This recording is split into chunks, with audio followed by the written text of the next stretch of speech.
recording if you.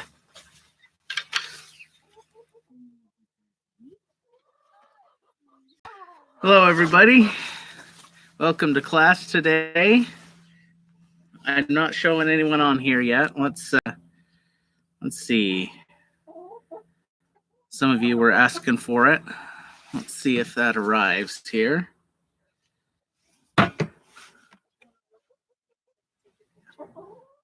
Well, wait till let's see. Oh, here we go. Yep, you guys are getting online now. Yay. Okay. We'll give just a few more minutes for kids to get on. If you can't hear, yes, those are my chickens. I'll pick one up here in a minute when they get a little closer.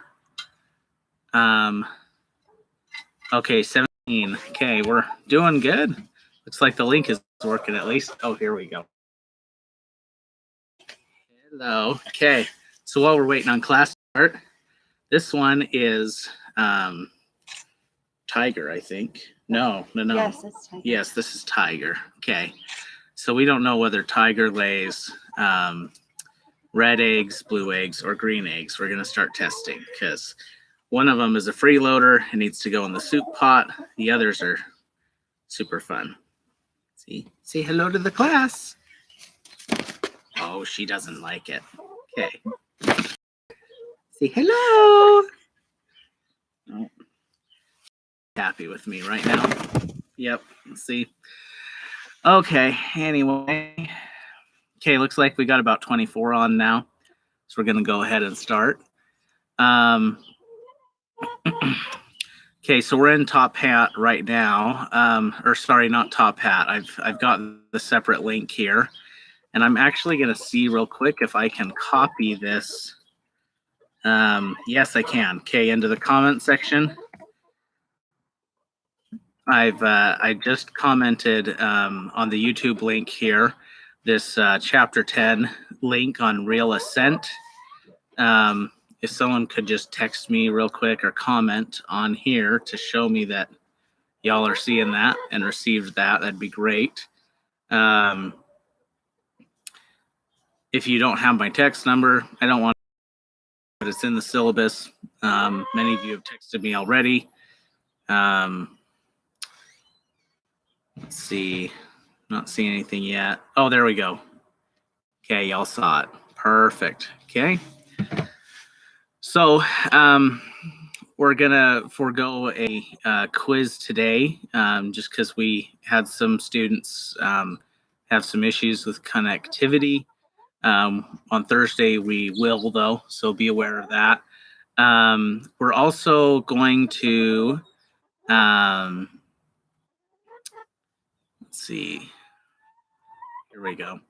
In addition to the chapter 10 stuff, I guess what I'm trying to figure out is whether this is just super early for you all, or whether it's an okay time. This is when class normally is, but I'm happy to move to like late afternoon or even evening if that's going to work better for you all. So just let me know with an email or whatever, or maybe you know what, actually I'll just send out a survey question, and that way I can get a feel for later would be great. Yep, that's what I figured. So anyway, so we're going to continue some of our discussion from chapter 10 on Real Ascent. And the nice thing about YouTube is you can go back and watch this later too. And that's nice and easy to do. And you can also, once it's been published, you can usually speed it up double speed because I'm a slow talker. So that should help quite a bit. Okay, so on our chapter about Real Ascent, we talked last time about duress versus, duress and undue influence in contract law. We had duress, which is compulsion. It's a synonym for compulsion. We talked about physical duress versus duress by threat. So physical duress is a actual bodily harm or threat of bodily harm. and that makes it void, right? So it's an illegal contract, as if it never happened.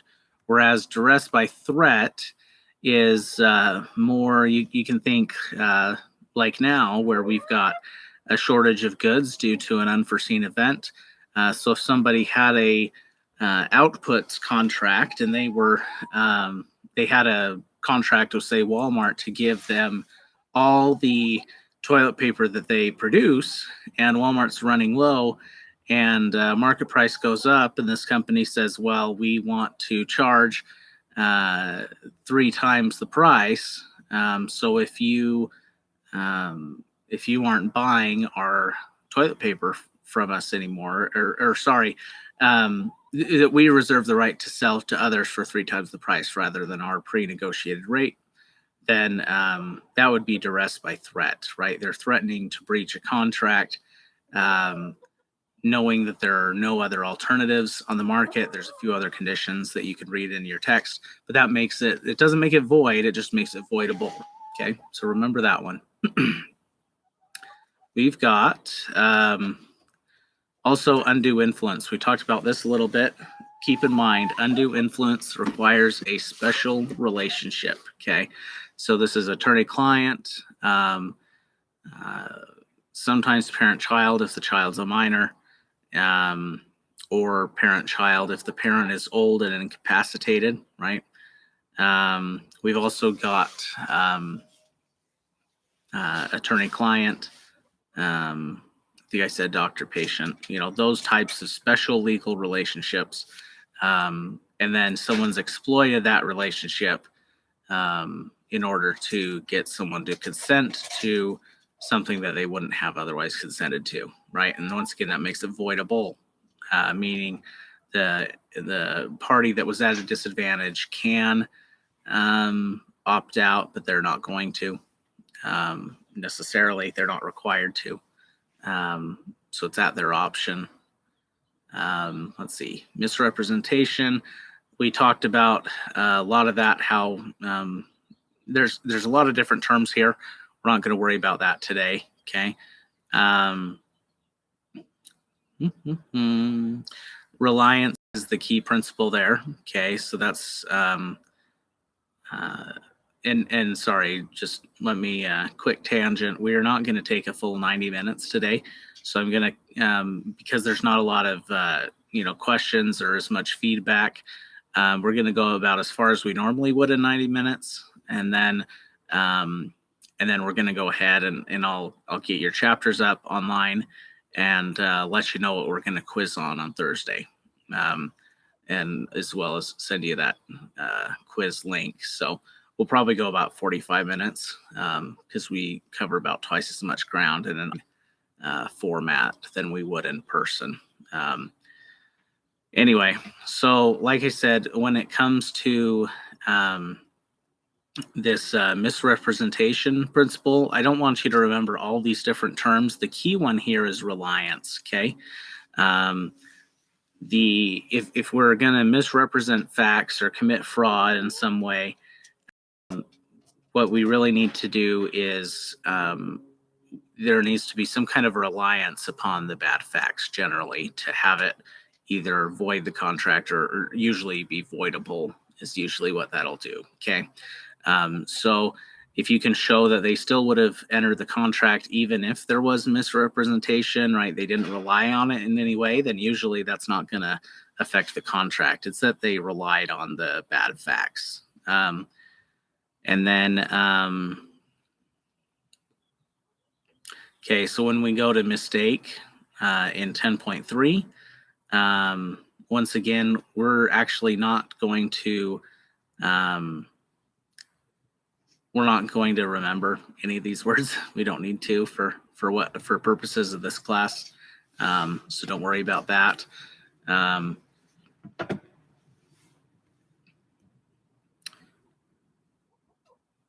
But in 10.4, this is now we're at new stuff. Okay, we haven't covered any of this yet. 10.4, we've got capacity. Okay, so capacity. We have a rule first of age of majority in minors and infants, right? So if you have a child who is, 16, 17, they're probably going to be held to a different standard than a 12 or 13-year-old. That being said, if they're not yet of the age of majority, which in the US is 18, then they can't enter the contract without having some kind of incapacity, right? That incapacity is cured, or the inability to contract is cured when they turn 18.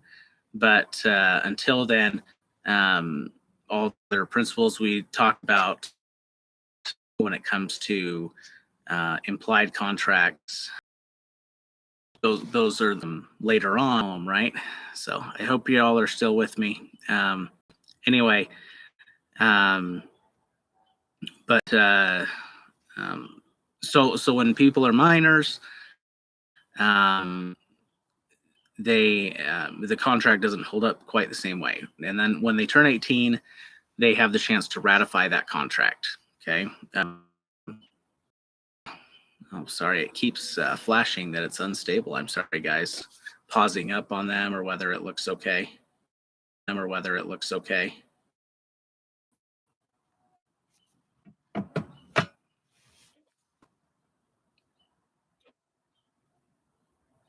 My internet connection looks good, so I don't know why it's doing that. Anyway, not sure. Video keeps stopping every couple seconds. Interesting. Okay, well, sorry about that. Okay, we'll take a closer look at that for the next time. So from now on, what I'll do is I'll just pause for a second next time it does that. It hasn't done it for a little bit, so I think we're okay there. Anyway, so other forms of incapacity, though, are illness, for example, right? Here we go. Sorry. Oh, sorry. There was one other thing I wanted to cover when we were talking about age of majority, right? And that's these for necessities, right? So there's an exception. If it's a necessity, if you're buying food, medicine, things like that, you can't just go ahead and return those goods when you turn 18. There's a societal location that we want people to be able to enter into contracts of their own free will and choice, as long as they're getting necessities, right, regardless of age. Some contracts become non-voidable, or if you misrepresent your age. Once again, we're dealing on that reliance upon the bad information, and you can read some of the stuff in your book for a little more detail on that. We're not going to test on that too hard. But the text also brings up two other cases: mentally ill and intoxicated persons. They bring up mentally ill in the text, and that's not the politically correct term anymore. The term we use is intellectual incapacity, usually, right? So we have some kind of either disease or medical condition of some sort that is causing an intellectual incapacity with that person. Now, it may be a temporary thing, as is the case with some types of stroke, for example, brain trauma, head trauma, some types of mental illness. But over time, can become impossible to reverse. Okay. So dementia, Alzheimer's, at least under current medical technology, these are permanent medical causes for incapacity in a contract. Okay. So if the person's incapacitated, once again, it doesn't necessarily make it void or illegal, but we definitely could be dealing with a situation where where the contract has become voidable. Okay, so if the incapacity is ever lifted, whether due to the incapacity being lifted or due to death, and we're dealing with the estate, right, then there's a chance for that incapacity to be lifted. Let's see. And it's voidable, meaning the estate or the person has the ability to do that. And then intoxication is the other one, right? Intoxication is an interesting one legally because, just a minute. Let's see. There we go. Oh, this one's my favorite, and she's close enough that I can catch her. This is Snowball. She lays a big white egg every single day. And anyway, she's my favorite because she really hates me. She's our escape artist too. So anyway, say hi to Snowball. Say hi, Snowball. Hello. Anyway, their pets. I just love my chickens. They're awesome. So anyway, she's the best. So where was I going with that? Right. Incapacity. So for a long time legally, incapacity was almost seen as an excuse for bad behavior. So, in vehicles, for example, somebody would crash a vehicle because they were intoxicated, and the court's like, oh well, it's not their fault that they killed somebody. They were drunk. It was an excuse, right? And then over time, it's definitely changed, right? So the way we look at it now is you choose to drink or you choose to become intoxicated. Therefore, you also choose whatever consequences follow. And it's a little more complicated than that as more information becomes available. But anyway, so that's an ongoing policy debate. The pendulum has swung much more toward holding people fully accountable, but we have other things where they might not, they're not necessarily held as accountable. For example, not with drinking, but with other prescription medications, right? We have a lot of, I think it's like 1 in 2 adult Americans are on a regular prescription medication. And there's, the policy arguments for and against that as a whole. Many say it helps our society. Many say it hurts. But it does create a weird legal framework where some of these side effects may be rare or less common or non-disclosed. And they affect our ability to contract. So the general rule of incapacity when it comes to substances is it's a valid contract, but if the party was aware of the incapacity, if they were aware of the intoxication and they exploited it, then it becomes a voidable contract, voidable at the option of the person who was incapacitated. Okay, so I think we're good there. Okay, so that's it for this chapter. If you go to, there's a little button at the top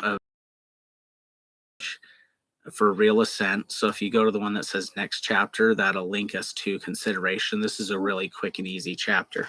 Oh, Snowball, you're not happy, are you? Okay, I'll let you go. Fine. She only lets me snuggle for a little while. Okay. General purpose perspectives on okay, here we go. So consideration, as we've covered a few times before in this class, consideration means money, right?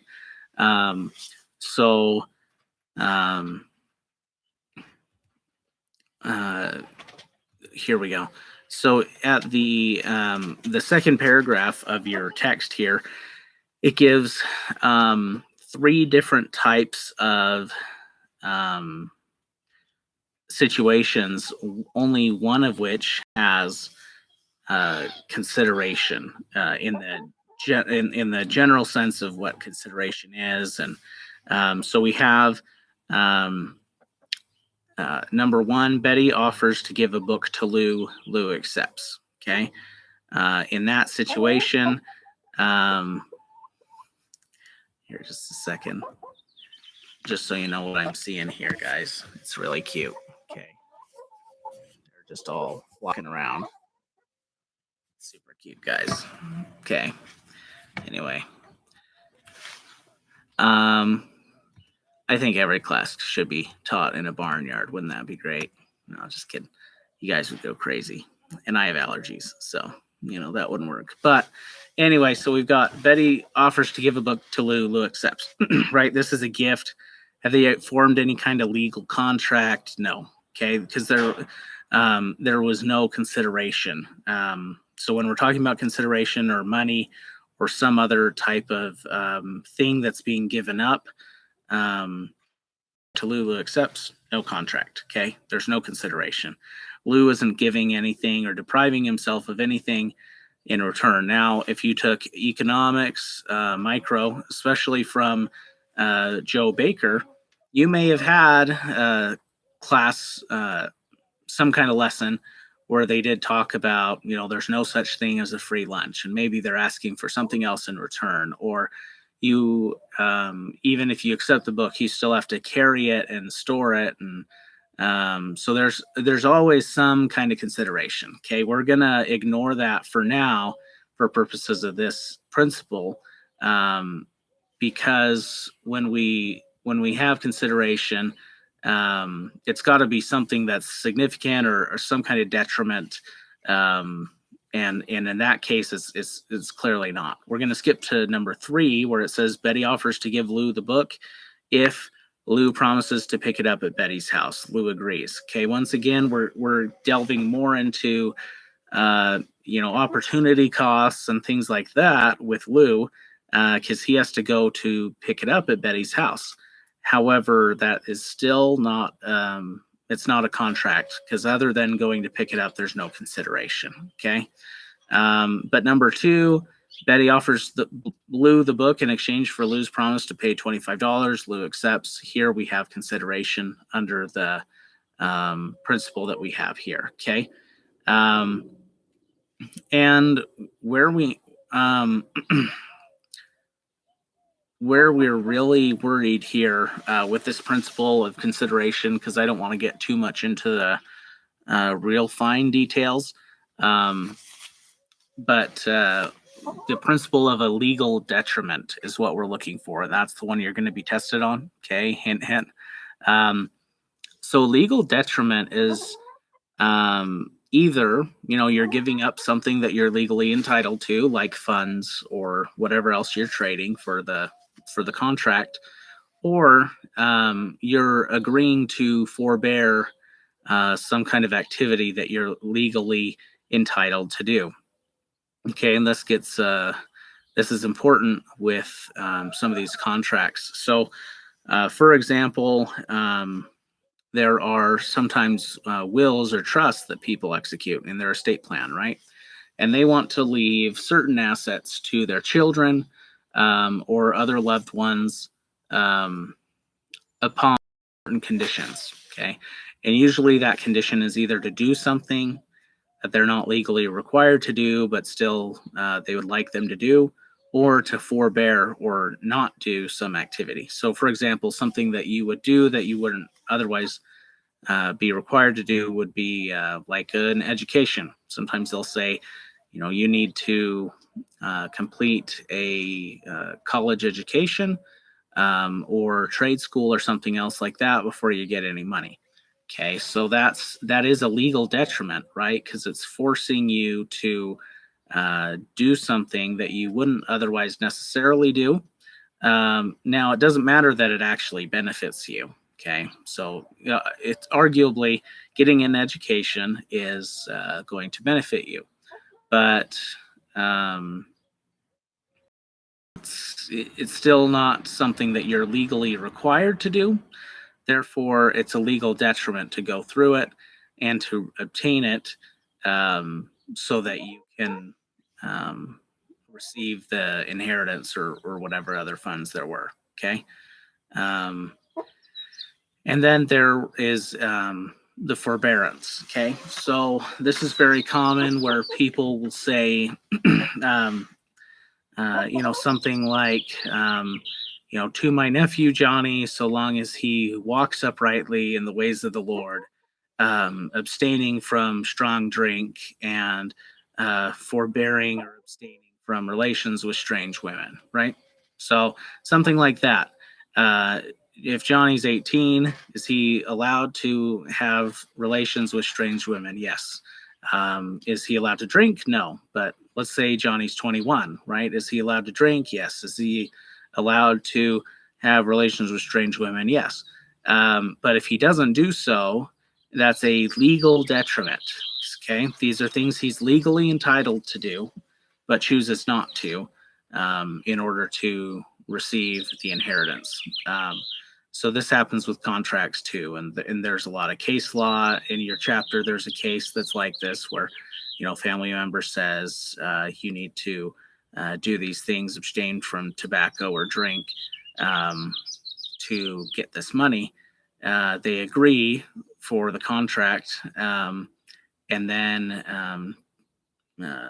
so then the lawsuit is, they said, oh well, I'm not going to pay you because you ended up better for it anyway. You don't need the money.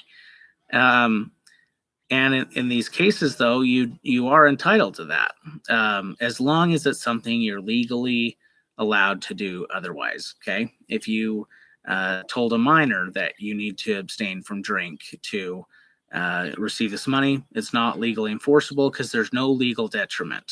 Okay, they're not something they're not allowed to do anyway legally. So I hope that makes sense. Once again, I'll like I said, I'm gonna post this on so you can read about it. We'll probably have a quiz on that principle next time. There's going to be a section that's a graded quiz, and I'll send you an email. But there are some principles we'll have a graded quiz on next time, and then we'll have a kind of a review quiz as well on the newer stuff. Okay. Okay, so we had legal benefit, legal detriment. Not even legal benefit, but legal detriment. You guys need to remember. Okay. Adequacy of the consideration. Okay, this is an interesting one. So let's say you sold your car 6 months ago for a roll of toilet paper. Okay. Are people going to assume that? Yeah, probably. If you did it today, it's probably still a bad deal, but it's a little more understandable where it's hard to find it, right? And where we get to legal sufficiency, sufficiency of the consideration, is we're talking about how much was paid or how much was exchanged, and does it look like a raw deal or a one-sided deal? And many times it does. But in general, unless we can prove incapacity or something like that, duress, undue influence, we're going to always assume that the parties know the situation and their own, not only the transaction, but their own personal situations far better than anyone else. And therefore, whatever they choose is going to be sufficient. Okay, so keep that in mind. Let's see. What else did I want you guys to know? Oh, here we go. Covenants not to sue. So are those binding? So for example, gets hit by a car and they say, well, let me give you $5,000 if you promise not to sue. This goes back to our legal detriment thing, right? Do you have a legal right to sue somebody if you're injured? Yes. So is it a legal detriment then if you promise not to do that? Okay, so generally a covenant not to sue is binding. There are a few little nuances there, but for this class, I just want you to remember that is binding, and that is considered adequate consideration because you're giving up something that's a legal detriment to you in exchange for consideration. Okay, so that forbearance is consideration in and of itself.